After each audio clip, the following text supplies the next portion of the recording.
Hello दोस्तों, welcome back. तो दोस्तों स्वागत है आपका फ़िलहाल अभी नैनीताल से। तो आज मेरा एक छोटा सा ट्रिप है। कहाँ जा रही हूँ उसके लिए वीडियो देखते रहिए और इन्जॉय कीजिए। तो फ़िलहाल जाते जाते नैनीताल का मौसम कुछ इस तरह का है। बड़ी ही तगड़ी वाली धूप है और पूरे आसमान में धुआं ही धुआं दिखाई दे रहा है। तो जंगलों में बहुत ज़्यादा आग लगी हुई है। ये बड़ा दुखद स्थिति चल रही है यहाँ की। दोस्तों ये है भवाली रोड और आप देख सकते हैं पूरे जंगल जलते हुए। तो दोस्तों पहुंच चुकी हूँ मैं भवाली, और क्योंकि मुझे जाना है पहाड़ में ही, तो उसके लिए भवाली तो आना ही पड़ता है। तो नैनीताल से भवाली पहुंच चुकी हूँ मैं। अभी यहाँ से निकलेंगे आगे की तरफ।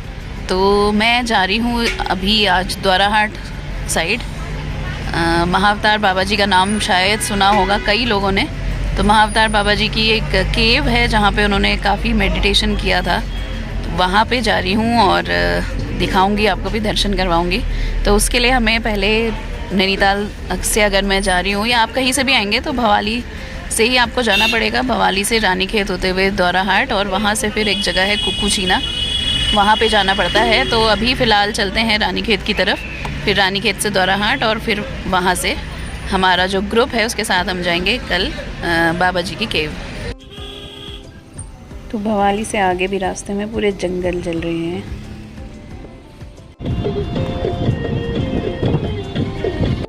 ये पहुंच चुके हैं हम कैची धाम। बाबा जी के दर्शन कर लीजिए और आशीर्वाद प्राप्त कीजिए।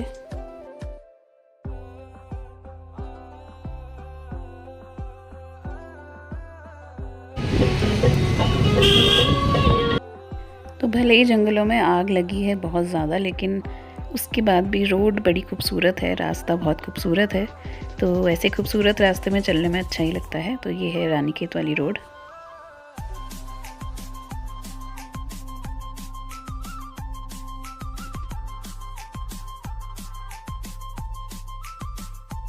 तो यहाँ पर है रानीखेत, और रानीखेत का शायद स्टैंड यही होगा, इतना मुझे आइडिया नहीं है।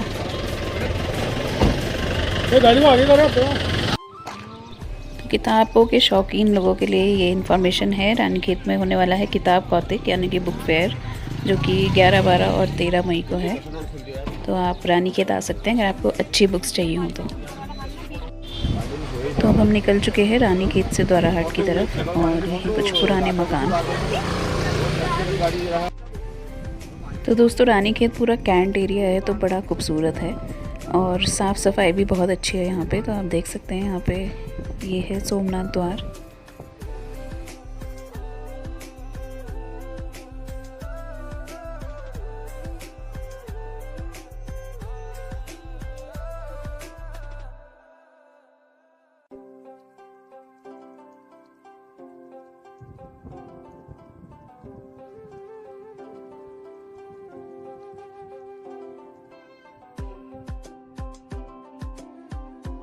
तो द्वाराहाट में आज का स्टे है हमारा होटल मयंक रिजॉर्ट में, जो कि मुझे लगता है द्वाराहाट का फ़िलहाल सबसे अच्छा होटल यही है। और यहाँ से सीधा रास्ता है दूनागिरी या बाबा जी की केव के लिए। तो महाअवतार बाबा जी की केव के दर्शन कल होंगे। आज अभी जाना है योगदा संस्थान है एक जगह, वहाँ पे, तो वहाँ दिखाती हूँ मैं। तो कुछ इस तरह का रिजॉर्ट है ये फ्रंट साइड से। तो एम्बियंस इसका बड़ा अच्छा है, गार्डन एरिया भी बड़ा अच्छा है।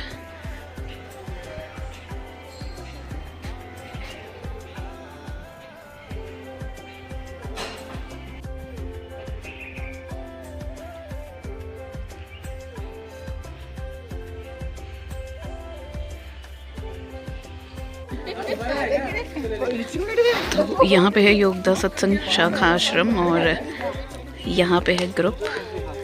तो सारा ग्रुप है केरला से, और साथ में हमारे किरण सर। तो इस जगह पे आके सामूहिक ध्यान किया जा सकता है, यानी कि ग्रुप मेडिटेशन।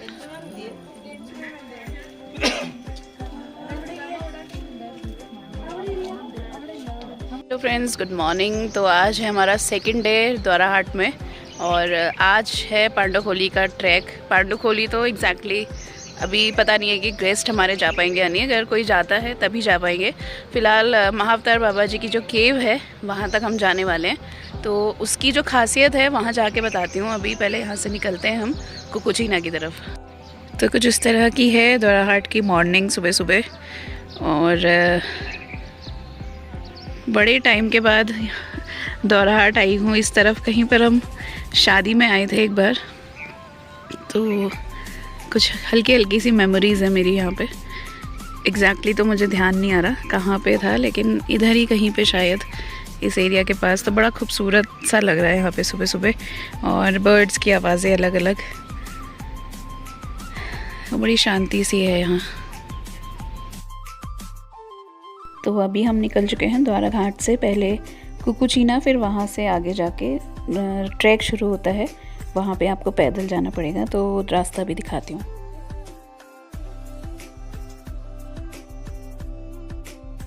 तो कुकुचीना से आगे थोड़ा सा कच्चा रास्ता है, क्योंकि रास्ता अभी बन रहा है, तो थोड़ी सी ऑफ रोडिंग करते हुए जाना पड़ता है। तो गाड़ी आप ले जा सकते हैं आगे तक। कुछ इस तरह का कच्चा रास्ता है, अभी रोड बन रही है यहाँ तक। तो अभी थोड़ा सा कच्ची रोड है, और यहाँ पे आगे एक दुकान है आंटी की, वहाँ से ट्रैक स्टार्ट होगा, महाअवतार बाबा जी का भी और पांडुकोली का भी। तो फ़िलहाल अभी चलते हैं। ये है हमारी ट्रैवलर। तो ऐसी ख़तरनाक रोड में ट्रैवलर लेकर आए हैं। Hats off to this driver जो यहाँ तक ले आए। सुंदर सी पहाड़ की सुबह कुछ इस तरह की होती है, धुएं उठते हुए और सुंदर सुंदर से मकान। ये हैं किरण चंद जी महाराज। जय क्रिया बाबा जी, नमो ओम। तो मित्रों, अब हम जा रहे हैं महाअवतार बाबा जी की गुफा के दर्शन करने जी। महाअवतार बाबा जी, जिनको कहा जाता है कि उनका नाम था नागराज, और वो साउथ इंडिया में पैदा हुए, और यहाँ वो आए और दूनागिरी में उनको सिद्धियाँ मिली, और 2000 सालों से वो अभी भी शरीर में है। अच्छा। महाअवतार बाबा जी के बारे में अगर आपने ज़्यादा इन्फॉर्मेशन लेनी है तो आपको पढ़नी चाहिए ऑटोबायोग्राफी ऑफ योगीज। तो यहाँ से 2 किलोमीटर का बहुत ही सुंदर, अद्भुत, रमणीय ट्रैक स्टार्ट होगा महाअवतार बाबा जी की गुफा। और महाअवतार बाबा जी क्रिया योग के मास्टर हैं, और इस गुफा में लहरी महाशय जी को उन्होंने दर्शन दिए और दीक्षा दी। अच्छा। तो आइए beyond of life and death की यात्रा करते हैं। धन्यवाद। बिल्कुल। तो फाइंडिंग शिवा जय हो। और हमारा फाइंडिंग शिवा का एक बड़ा अच्छा सा नारा है कि we hate plastic, we are fantastic. तो जैसा कि हम बोलते हैं कि प्लास्टिक कम से कम यूज़ कीजिए और कूड़ा ना फैलाइए, वही हमारा भी मोटो है, we hate plastic, we are fantastic. तो इस साइड से हमारा पूरा ग्रुप आ रहा है। तो ये सारे लोग हैं केरला, कर्नाटका से। और ये जो शॉप है, ये आखिरी शॉप है यहाँ की, बाबा जी केव शॉर्ट वे। तो यहाँ से बाबा जी की केव का रास्ता है, और पांडुकोली का भी। तो इसको पार करके जाएंगे अभी। ये है यहाँ की Meena aunty, the famous Meena aunty. और यहाँ पे आके रह भी सकते हैं, चाय पानी खाना सब यहाँ पे मिल सकता है। तो यहाँ पे ऊपर की साइड पे है रूम्स, ये तो यहाँ पे आप स्टे भी कर सकते हैं। तो इधर हैं आंटी के होम स्टेज, छोटे से मड हाउस टाइप्स। तो इस तरह के रूम्स हैं यहाँ पे, और ऐसे बेड लगे हैं 2। प्योर पहाड़ी ऑथेंटिक मिट्टी का बना हुआ होम स्टे। महाअवतार बाबा जी आए तो आंटी के इस होम स्टे में जरूर रुकें। बिल्कुल रुकें। अनुभव लें पहाड़ी कल्चर का। हाँ। घर का दूध, दही और पहाड़ी खाना, घी भी मिलेगा। बिल्कुल। और काला घी, क्योंकि वो काली गाय का है। कॉमन टॉयलेट बने हुए हैं। हाँ। कॉमन टॉयलेट इंडियन वेस्टर्न दोनों है। तो इंडियन वाले वेस्टर्न टॉयलेट का भी आनंद लें, पहाड़ी होम स्टे का आनंद लें। वॉशरूम्स इधर हैं जो कि कॉमन है, मोस्टली पहाड़ों में कॉमन वॉशरूम्स ही होते हैं। हाँ। और बहुत सारे तरह तरह के फलों के पेड़ हैं यहाँ। सामने नींबू लगे हैं इधर, यहाँ पे रोज़ है, यहाँ पे पुलम, खुमानी, इस तरह के सारे अलग अलग फ्रूट्स हैं। और सामने उधर बुरांश भी दिखाई दे रहा है, थोड़ा बहुत बचा खुचा बुरांश। पहाड़ी चूल्हे की पहाड़ी चाय बन गई है, तैयार है। तो आंटी जी के वहाँ से शुरू हो चुका है ट्रैक हमारा इस रास्ते से। तो पहले जाएंगे महाअवतार बाबा जी, और अगर इनमें से लोग सक्षम हुए चलने वाले तो ही पांडुकोली जा पाएंगे, अदरवाइज़ पांडुखोली फिर नेक्स्ट टाइम के लिए रखा जाएगा। तो यहाँ पे है आंटी की छोटी छोटी गाय, ये बहुत क्यूट है। तो गाय होने की वजह से यहाँ पे घर का दही, दूध, मक्खन सब अवेलेबल है। ये मुझे पोज दे रही है। हेलो, तुम पोज दे रही हो मुझे। जंगल के बीच इस तरह का खूबसूरत रास्ता है जिसे पार करते हुए जा रहे हैं। तो थोड़ा सा यहाँ पे लैंग्वेज प्रॉब्लम चलता है, बिकॉज़ उनको हिंदी थोड़ा सा कम समझ में आता है किसी किसी को, और उनकी लैंग्वेज हमें समझ नहीं आती। तो this is so tough, but still they are very nice people. इस तरफ से हैं दो रास्ते, एक जाता है नीचे वानप्रस्थ रिजॉर्ट की तरफ। यहाँ पे नहीं जाना है, हमें जाना है इस साइड। यहाँ पे लिखा हुआ है बाबा जी केव। तो हमारे पहाड़ के जितने भी ट्रैक्स हैं ये ऐसी सीढ़ियाँ बना बना के सारे बर्बाद कर चुके हैं। जो मेन जो रास्ते होते हैं पगडंडी वाले ट्रेल्स, वो ही मुझे लगता है बेस्ट ऑप्शंस होते हैं, क्योंकि ये सीढ़ियाँ चढ़ना और उतरना कभी कभी बड़ा ही रिस्की हो जाता है और मज़ा भी नहीं आता। एक्चुअली जो फीलिंग आती है वो ऐसी रोड में आती है, इस तरह की। बट ये स्टेप्स जहाँ पे बन जाते हैं सब डैमेज बन रही है। सीढ़ियाँ, अंकल यहाँ पे बड़ी मेहनत कर रहे हैं सुबह से शाम तक, पत्थर तोड़ते हुए और सीढ़ियाँ बनाते हुए। तो ये है योगदा आश्रम का आइडिया।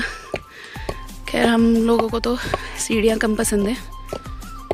अभी तो मुझे लगता है शायद आधे रास्ते भी नहीं पहुँचे, क्योंकि ये लोग बहुत धीरे धीरे चल रहे हैं।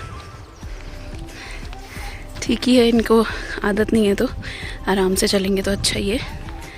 तो वो देखिए सामने पहाड़ी जीवन दिखाती हुई आंटी घास लेकर आ रही हैं, पत्ते।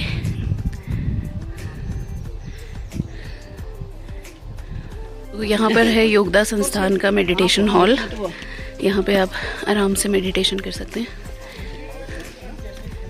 और यहाँ पे बुक्स भी मिलती हैं, तो अगर आप कुछ बुक्स ख़रीदना चाहें मेडिटेशन या फिर योगी से रिलेटेड तो ले सकते हैं। तो ये है योगदा सत्संग सोसाइटी ने जो केव बना रखी है महाअवतार बाबा जी की। इसके बारे में ज़्यादा जानकारी अभी किरण सर देने वाले हैं। बताएंगे आप कुछ केव के बारे में?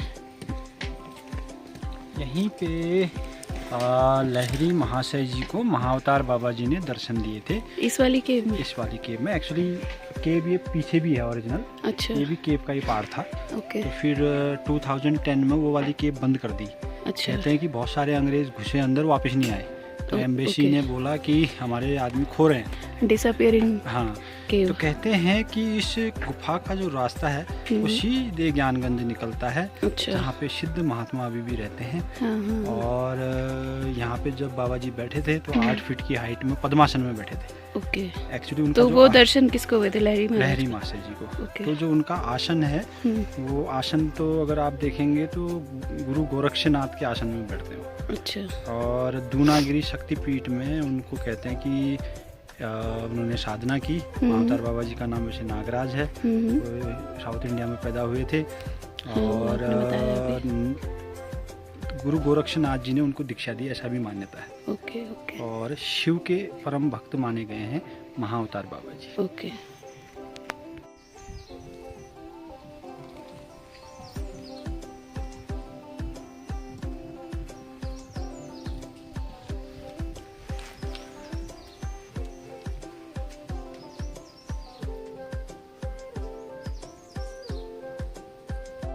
हम लोग गए थे थोड़ा सा ऊपर तक। अभी पांडुखोली जाने का शायद कैंसिल है। यहाँ से केव से नीचे उतर के एक रास्ता इस तरफ जाता है, ट्रेल बनी हुई है। यहाँ पे है ओरिजिनल केव, जहाँ पे महाअवतार बाबा जी ने दर्शन दिए थे लाड़ी महाशय को, और वहीं पे उन्होंने मेडिटेशन किया था, वहीं पे उन्होंने उनको ज्ञान दिया था। और जो अभी सर ने बताया कि केव बंद हो चुकी है क्योंकि वहाँ से लोग गायब हो जाते थे, फॉरेनर्स, और ऐसा माना जाता है कि वहाँ से रास्ता सीधे ज्ञानगंज की तरफ जाता है, ऐसी मान्यता है, मिथ्स। यहाँ पे है ओरिजिनल केव का रास्ता। तो ये है ओरिजिनल केव, बिल्कुल ठंडी और बहुत ही पीसफुल। तो यहाँ पे किसी ने दिया भी जलाया हुआ है।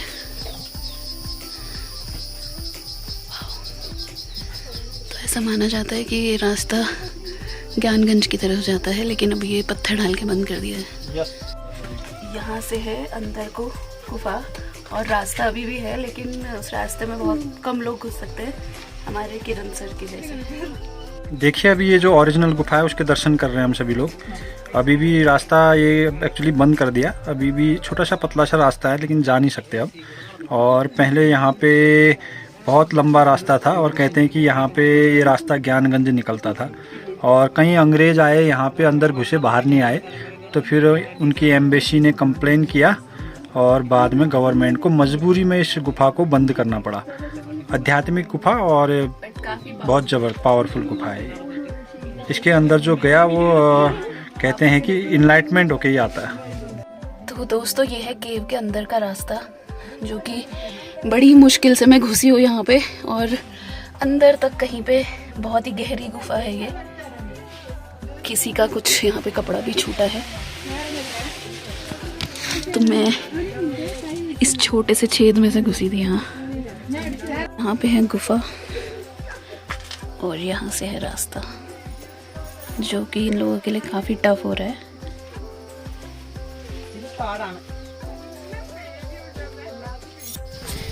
तो यहाँ पे हैं बाबा जी, जिन्होंने 4 महीने से कुछ खाया पिया नहीं है, सिर्फ हम हवा में जिंदा हैं। तो एक्चुअली बाबा नहीं है, माई हैं, काफ़ी सिद्धि वाली माई। बाबा जी कैसा लगा उनसे मिलके? आनंद आया? कुछ ज्ञान प्राप्त हुआ या नहीं? ये ज़्यादा ही ज्ञान प्राप्त हो गया इनको। तो दोस्तों लेट हो गए थे, और थोड़ा सा इन लोगों को चलने में दिक्कत है, जिसकी वजह से पांडुखोली तो नहीं जा पाए हैं, लेकिन महाअवतार बाबा जी का जो ट्रैक किया है वो बहुत ही शानदार रहा। और अभी नीचे जाते हैं, आंटी के वहाँ पे खाना वाना खाएंगे। तो आ रहे हैं पीछे से मेंबर्स। तो बुराश बिल्कुल एंडिंग पे है, यहाँ पे ख़त्म होते बुराश। तो ये जगह बेहद ही खूबसूरत है।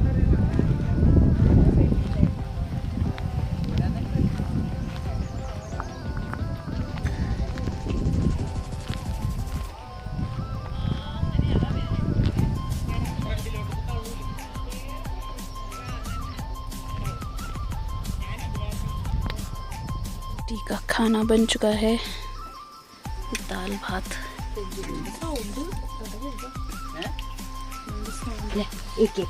इसमें बन रही है चाय। आज का लास्ट अभी फ़िलहाल का डेस्टिनेशन है दूनागिरी मंदिर। दूनागिरी दौराहाट बहुत ही मान्यता प्राप्त मंदिर है। इसके पीछे की भी एक कहानी है, वो कहानी अभी किरण सर से सुनेंगे। यहाँ पे सबसे पहले दर्शन हो गए हैं भोले बाबा के।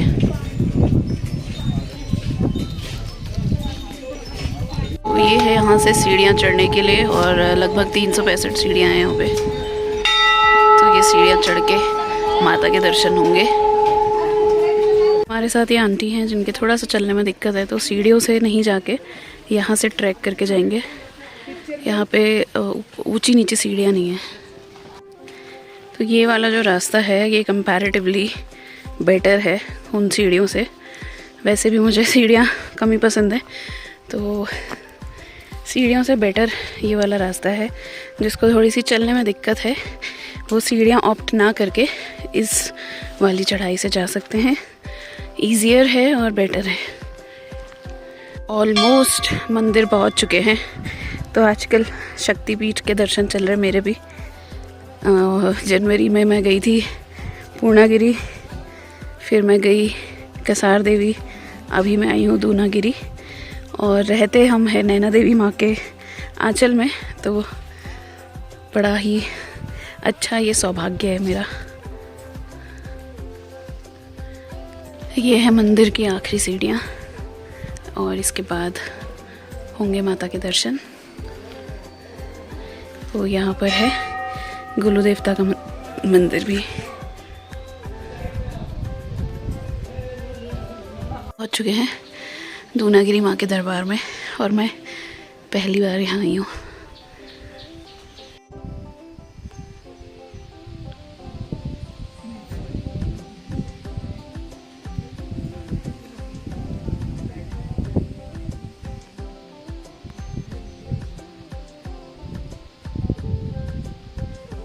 तो किरण सर से जानते हैं इस मंदिर के बारे में थोड़ा सा, जैसा कि मैंने बोला था कि सर बताएंगे। जी सर। ये दूनागिरी शक्तिपीठ है सॉरी, इसको द्रोणागिरी शक्तिपीठ भी कहा गया है। इसका जो एक्चुअली संबंध है त्रेता युग में जब हनुमान जी हिमालय से द्रोणागिरी पर्वत से पर्वत उठा के लेके जा रहे थे संजीवनी बूटी का, तो भरत जी यहाँ भरतकोट में तप करते हैं और वो सोचते हैं कि हनुमान जी कोई राक्षस हैं और पूरा पहाड़ उठा के लेके जा रहे हैं उनके राज्य का। तो उन्होंने बाण चलाया और एक छोटा सा टुकड़ा यहाँ पे गिरा, तो कहते हैं कि वो उसी द्रोणागिरी का दूनागिरी यहाँ पे नाम है। और दूसरा ये साक्षात शक्तिपीठ है माता दूनागिरी, जो कि माता वैष्णो देवी का स्वरूप है, वो यहाँ पे वास करती हैं। हिमालय के जितने भी साधु संत हैं, इवन महाअवतार बाबा जी से लेके कोई भी बाबा जी आप कहेंगे, तो हमारे गुरु गोरक्षनाथ जी भी, उन्होंने भी यहाँ आके माता की साधना की है। तो यहाँ पे कहते हैं कि अगर हिमालय के भ्रमण में आप आएँ और दूनागिरी में साधना करें तो तुरंत फलीभूत होता है। धन्यवाद। Thank you. मंदिर परिसर में यहाँ पर है दूनागिरी में महाअवतार बाबा जी की तपस्थली, जहाँ पे ऐसा माना जाता है कि बाबा जी ने सिद्धियाँ प्राप्त की थी इस जगह पे तपस्या करके। भी एक बाबा जी रहते हैं और ऐसा माना जाता है कि माता ने खुद यहाँ पे धूनी जलाई थी, तो धूनी है यहाँ पे माता की। तो चलिए दोस्तों, आज की कुछ तस्वीरों के साथ वीडियो को करते हैं एंड, और जल्द ही आपसे मुलाकात करेंगे एक नए वीडियो के साथ। तो कल हमारा ग्रुप जाने वाला है कसार देवी का वीडियो मैं ऑलरेडी दिखा चुकी हूँ। अगर कुछ खास होगा तो मैं ज़रूर आपको दिखाऊंगी। तो चलिए फिर, तब तक के लिए आप लोग ध्यान रखिएगा और मिलते हैं नई वीडियो के साथ जल्द ही। तब तक के लिए बाय बाय।